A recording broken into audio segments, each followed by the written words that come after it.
Hello guys, good day everyone. I'm here with one of the aspiring candidates of King of the World Philippines 2023. I'm here with Jerome. Hi Jerome.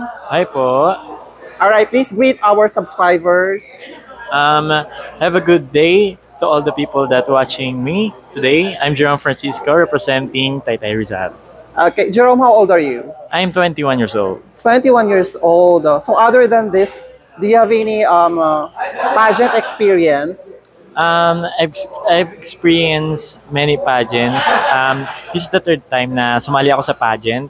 And then yung pinakauna ko is yung Hari na Pilipinas. And second one is yung Mr. Grand Philippines.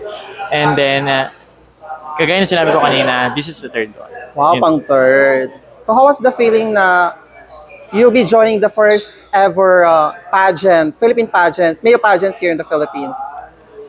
Siguro po sa akin, it is a pleasure for me na sumali sa ganito, and the fact na first ever siya dito sa Pilipinas, ibang-iba yung saya ko kasi syempre ako yung pag nanalo ako yung magiging role model ng susunod na henerasyon na sasali dito sa King of the Philippines. Yun po.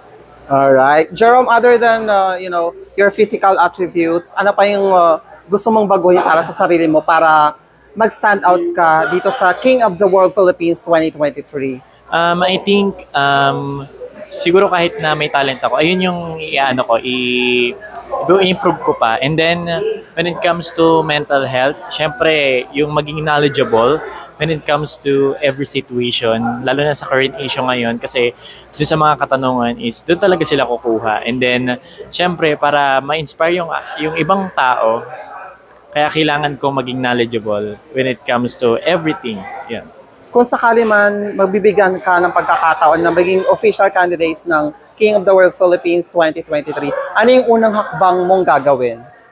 Siguro para sa akin, yung i-encourage yung every young people, hindi lang mga kabataan, syempre yung ibang tao na nagkakaroon ng low esteem sa kanilang mga sarili. Syempre, King of the Philippines, syempre yung kings is huwaran yan. So kailangan maging huwaran ka ng kabataan. And at the same time, hindi lang kabataan, kundi lahat ng taong nangangailangan ng encouragement. Yan.